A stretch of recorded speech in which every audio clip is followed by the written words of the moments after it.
Dalia had barely paid the taxi driver when she heard her grandmother's voice carry across the front yard. "Dalia," Grandma Evelyn smiled, then frowned as she looked past her toward the street. "Why did you take a taxi?" Every conversation around the patio slowed. Grandma stepped closer, genuinely puzzled. "What happened to the Honda I bought you for your 23rd birthday?" Dalia opened her mouth, but before a single word escaped, her father answered for her.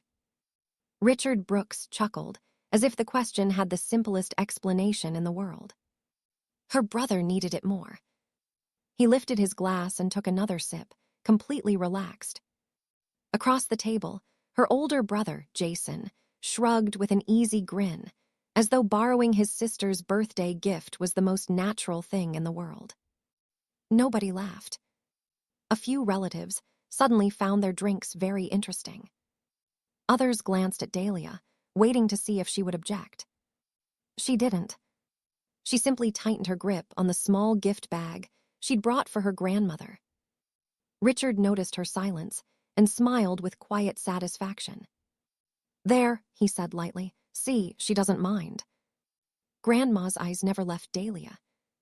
The smile she'd worn only moments before slowly disappeared. Something wasn't right.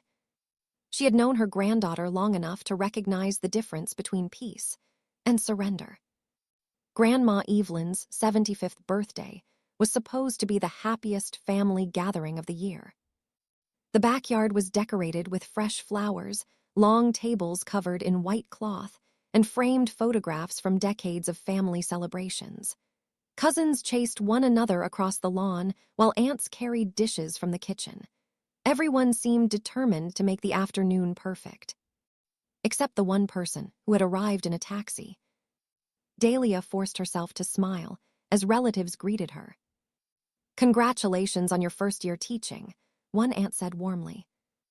"How's the commute?" another asked. "It's fine," Dalia replied. The answer came automatically now. She had repeated it so many times that nobody questioned it anymore. Only Grandma had. She reached over and gently squeezed Dalia's hand. "I picked that Honda because I wanted you driving safely to school every morning," she said. "You loved it." Before Dalia could respond, Richard interrupted again. "Oh," she's adjusted. "Public transportation builds character." A few nervous chuckles circled the table. Jason leaned back in his chair. "And honestly," he added, "I actually use the car more." Richard nodded proudly. Exactly. Jason needed reliable transportation. Dalia's young. She can make do. No one challenged him. No one except Grandma. She looked directly at Richard. "When exactly did my granddaughter decide to give away her birthday present?" Richard answered immediately. "It wasn't a big deal." "I didn't ask whether it was a big deal." Her voice stayed calm. "I asked when she decided." For the first time all afternoon, Richard hesitated. Then he smiled again. "Family shares things." Grandma slowly turned back toward Dalia. Her expression softened. She placed her fork neatly beside her plate before speaking. "Dalia." The entire table fell silent. "I'd like to hear your answer instead." For a moment, Dalia couldn't answer. She looked around the table, hoping anyone, would break the silence for her. Nobody did. Instead, her father's steady gaze reminded her of every other time she'd been expected to keep the peace. Her grandmother waited patiently. Not impatiently. Not angrily. Just waiting. The question pulled Dalia back several months, to the day everything had been so different. Graduation had been exhausting, joyful, and emotional all at once.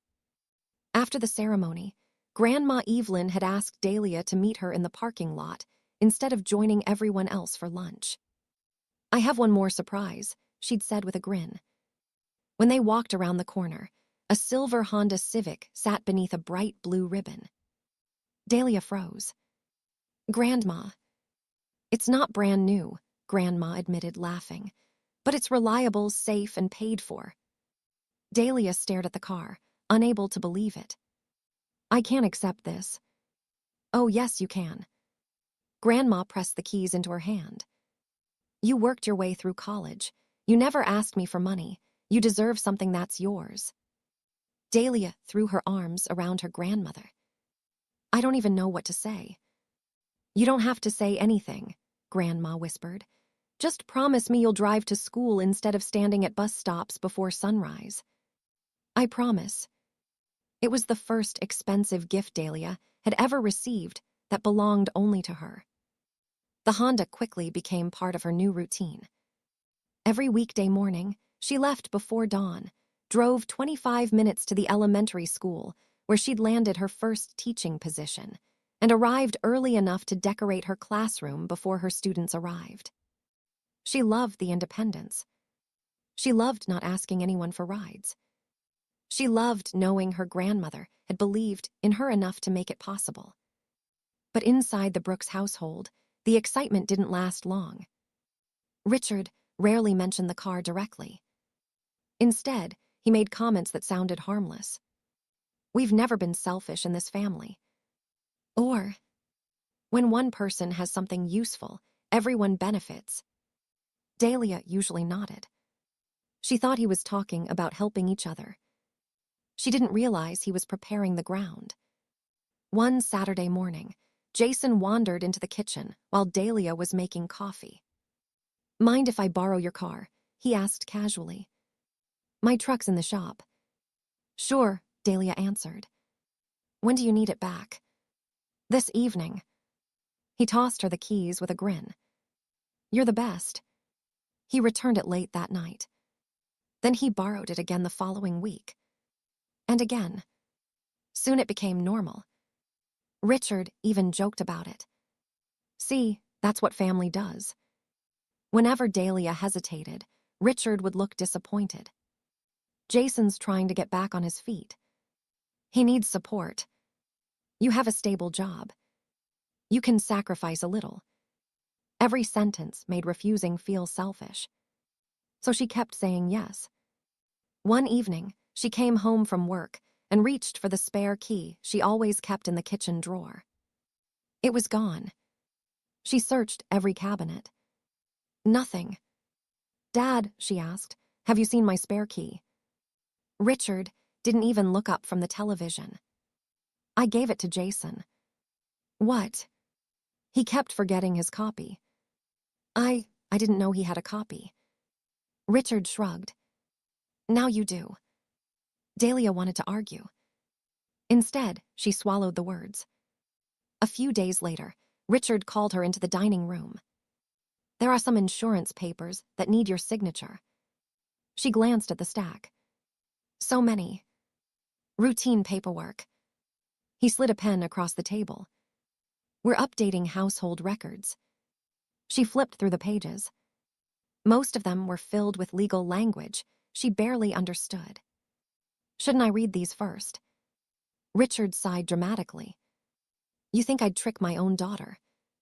Jason laughed from the couch. She's becoming a teacher, Dad. They overthink everything. Feeling embarrassed, Dalia signed where Richard pointed. He gathered the papers almost immediately. Good. That was the end of the conversation. Or so she believed. 3 weeks later, Dalia finished a long day at school and walked into the driveway. The Honda wasn't there. She called Jason. No answer. She called again. Still nothing. When Richard came home, she met him at the front door. Dad, where's my car? He looked genuinely confused. Jason has it. For how long? Richard loosened his tie. As long as he needs it. I have work tomorrow. You'll figure something out. She stared at him. What does that mean? It means, he replied calmly, you can take a taxi or the bus. My car is how I get to work. He folded his arms. Our family needed to make a practical decision. My car wasn't a family decision. Richard's expression hardened. Don't start keeping score over material things. It was Grandma's gift. It helped your brother. He needed it more. The next morning, Dalia stood outside before sunrise waiting for a taxi. One morning became another. Then another. Taxi fares slowly replaced the money she'd been saving. Her commute grew longer. She left home earlier and returned later. Whenever relatives asked where the Honda was, Richard answered before she could. Dalia prefers public transportation. After enough repetitions, everyone accepted the explanation. Everyone. Except the woman who had bought the car herself. Back at the birthday table, Grandma Evelyn was still waiting for Dalia to answer. Dalia finally lifted her eyes. But one question kept echoing louder than all the others. Had her father simply pressured her into giving away the Honda? Or had he taken something that had never been his to give? Dalia took a slow breath. She looked at her grandmother instead of her father. I don't have the Honda anymore. The words landed softly. The reaction did not. Grandma blinked. You don't have it. No. Richard let out a short laugh. Mom, don't make this sound dramatic. He leaned back comfortably. It's still in the family. Grandma didn't even look at him. She kept her eyes on Dalia. What do you mean you don't have it? Before Dalia could answer, Richard spoke again. I already explained. Jason needed reliable transportation. Dalia was happy to help. Jason nodded without hesitation. Exactly. He smiled toward Dalia. You never complained. Several relatives exchanged uncertain glances. An uncle cleared his throat but said nothing. The atmosphere that had felt festive only minutes earlier now seemed painfully heavy. Grandma folded her hands together. Dalia. Her voice was gentle. Did you choose to give your brother the Honda? Every eye turned toward Dalia. She could feel her father's stare before she even looked at him. Richard gave the slightest shake of his head. A silent warning. The same one she'd obeyed her entire life. Dalia lowered her eyes. Then, for the first time, she ignored it. No. The single word echoed through the backyard. No one moved. No one reached for another bite of food. Richard's smile disappeared. That's not exactly true. Dalia looked at him. I never chose to give it away. You agreed. I was told I didn't have a choice. A murmur spread around the table. One cousin frowned. I thought Jason bought that car. So did I, another relative admitted quietly. Jason shifted uncomfortably in his chair. Richard straightened his shoulders. This is getting ridiculous. He looked around the table, as though expecting support. We're talking about a vehicle. A family asset. As parents, we make decisions for the good of everyone. One aunt nodded uncertainly. I suppose families do help each other. Richard seized on the agreement. Exactly. Jason's business was struggling. He needed dependable transportation. Dalia has buses. She has taxis. She gets where she needs to go. Grandma turned toward him for the first time. So your solution, she spoke slowly, was to take your daughter's birthday gift. Richard sighed dramatically. Mom, you're making this emotional. No. Grandma answered calmly.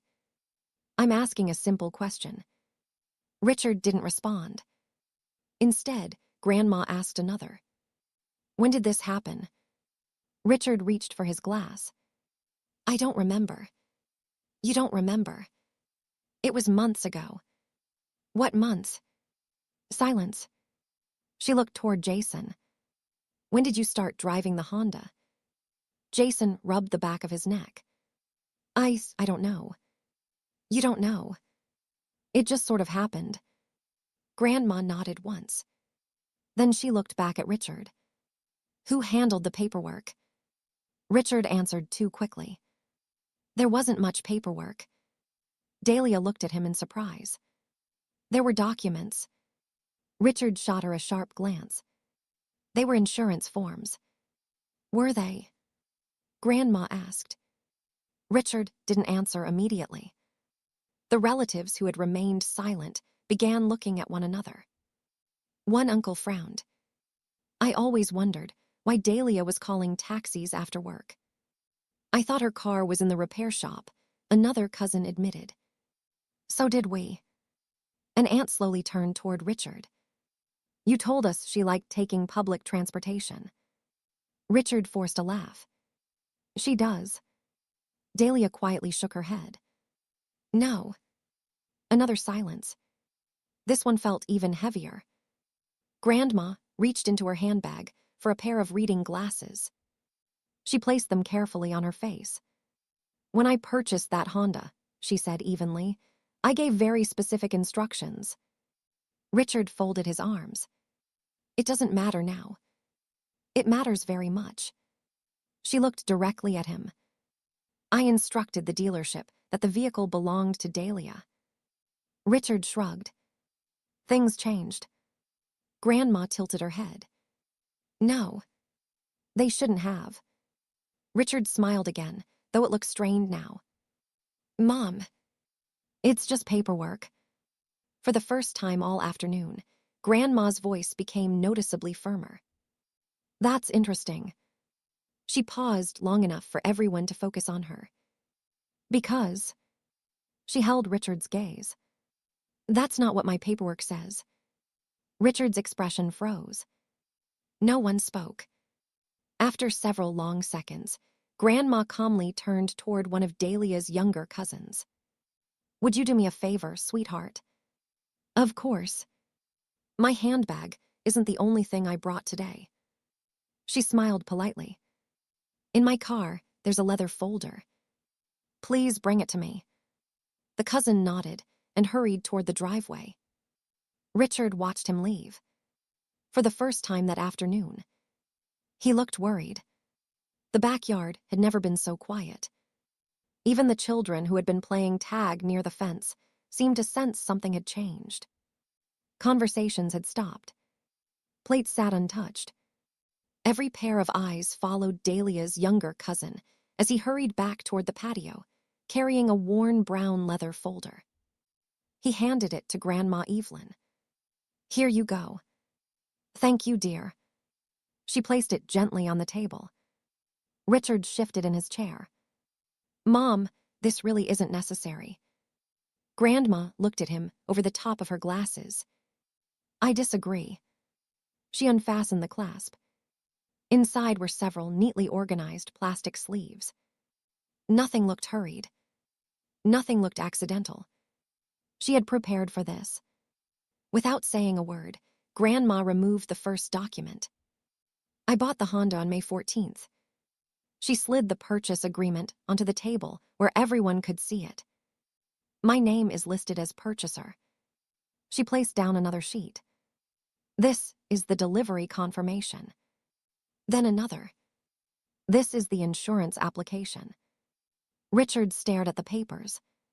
His confident smile had disappeared completely. Grandma continued. And this. She unfolded a handwritten letter. It is the birthday note I tucked inside the glove compartment before giving Dalia the keys. She adjusted her glasses and read aloud. Happy 23rd birthday, Dalia. This Honda belongs to you alone. May it carry you safely into every new chapter of your life. She lowered the letter. I made myself a copy because I wanted to remember exactly what I'd written. No one at the table spoke. Grandma reached into the folder again. There is one more document. She laid it beside the others. The registration instructions I signed the day I purchased the vehicle. She tapped a highlighted sentence. It specifically directs that ownership be placed in Dalia Brooks' name. Richard leaned forward. That doesn't prove anything. Grandma didn't react. Instead, she asked quietly, then perhaps you can explain something. She folded her hands. Why was the title changed only a few weeks later? Richard blinked. His voice trailed off. Grandma waited. So, Richard cleared his throat. I handled some paperwork. What paperwork? It was necessary. For whom? He didn't answer. Jason looked from his father to the documents. Dad. His voice sounded smaller than anyone had ever heard it. I thought everything had already been transferred properly. Richard didn't respond. Jason frowned. You told me Grandma wanted me to have the car. Grandma turned toward him. I never said that. Jason looked stunned. I swear, Dad told me you agreed. The backyard filled with whispers. You mean Jason didn't even know? I thought Grandma approved it. So Richard told different stories to everyone. Richard rubbed his forehead. This isn't helping. No, Grandma replied. It finally is. One by one, relatives began remembering things they had dismissed. I remember asking why Dalia was standing outside waiting for taxis. You said she liked the exercise. And when I asked Jason about the Honda, he said Grandma wanted him to drive it. Richard looked around the table. No one was defending him anymore. The support he had counted on was disappearing sentence by sentence. Dalia stared at the documents. She hadn't known Grandma had kept copies of everything. Her voice trembled slightly. This wasn't the first time. Grandma turned toward her. What do you mean? Dalia hesitated. Then she answered honestly. My college savings disappeared because Jason's tuition came first. My bedroom became Jason's office after he moved back home. When he needed money, I worked weekends. When he needed rides, I canceled plans. And when Grandma gave me the Honda, she looked down. I thought maybe, finally, something could belong to me. No one interrupted her. Several relatives lowered their eyes. An aunt quietly wiped away tears. An uncle shook his head in disbelief. Years of small sacrifices suddenly formed one unmistakable pattern. Richard finally pushed back his chair. I was only helping my son. His voice was louder now. He was struggling. I couldn't just watch him fail. Grandma met his eyes without raising hers. You had every right to help your son. She paused. But you had no right to help yourself to your daughter's property. Richard opened his mouth. Nothing came out. Grandma spoke again. Each word landed with quiet precision. You weren't helping him. She looked toward Dalia. You were stealing from your daughter. The sentence hung in the air. Richard looked around the table, searching for someone to challenge her. No one did. Grandma slowly reached into her handbag again. This time, she pulled out her phone. She unlocked it. Then she looked directly at Richard. Her voice remained calm. There's one final conversation we need to have. She pressed a contact on the screen. Richard's face lost its color as the call began to ring. Richard stared at the phone in his mother's hand. Who are you calling? Grandma Evelyn didn't lower it. The attorney who helped me purchase the Honda. The backyard remained silent, except for the faint ringing from the speaker. After a few moments, someone answered. Good afternoon, Mrs. Brooks. Good afternoon, Michael. Grandma's voice was steady. I'm with my family, and I need to confirm something. Of course. The Honda Civic I purchased last May. Who was the intended owner? The documents we prepared designated your granddaughter, Dalia Brooks, as the sole owner. You were very clear that the vehicle was a birthday gift for her. Grandma thanked him and ended the call. She didn't need to say another word. Everyone at the table had heard it. Richard slowly sat back down. For the first time in Dalia's memory, her father had nothing to say. Grandma opened the folder one final time. I didn't come here hopping to embarrass anyone. She looked around the table. I came because I noticed something months ago. She turned toward Dalia. Every time I asked about your new job, you mentioned leaving home earlier. You sounded tired. When I asked about the Honda, someone else always answered for you. Richard lowered his eyes. I found that unusual. So I checked. She explained that she had contacted the dealership, and the attorney weeks earlier, after realizing the stories she had been hearing, didn't match the records she remembered signing. When she learned the ownership had been changed, she decided not to confront Richard privately. If I spoke to him alone, she said, the truth would become another family argument. She looked around the table. But facts don't change depending on who's listening. That's why I waited until everyone was here. No one questioned her decision. Not anymore. Dalia finally spoke without looking down. I thought keeping quiet was protecting the family. Her voice cracked. I told myself that if I just worked harder, if I made fewer problems, eventually things would become fair. She looked at her grandmother. But they never did. Grandma reached across the table and held her hand. No, sweetheart. They never do. Several relatives began speaking almost at once. I'm sorry, Dalia. I believed what Richard told us. I should have asked you instead. An aunt shook her head. We all saw Jason driving that Honda. None of us stopped to wonder why you were standing outside waiting for taxis every morning. The apologies were quiet. None of them erased what had happened. But for the first time, Dalia wasn't carrying the truth by herself. Jason remained unusually quiet. Finally, he looked at his sister. I owe you an apology. Dalia turned toward him. I honestly believed Dad had worked everything out with Grandma. He swallowed hard. When you never argued, I assumed you'd agreed. Dalia gave a small, sad smile. I didn't agree. I just stopped believing anyone would listen. Jason nodded slowly. Then he turned toward his father. You should have told me the truth. Richard didn't answer. His silence said enough. Grandma closed the folder. Here's what's going to happen. Her tone wasn't angry. It was final. First, the Honda will be transferred back exactly as I intended. She looked at Dalia. It was always yours. Then she turned to Richard. I trusted you to respect my wishes. You broke that trust. I'm no longer comfortable allowing you to manage any financial matters involving this family. Richard looked up sharply. Mom. She raised one hand. I'm not finished. I've spent years helping whenever someone needed assistance.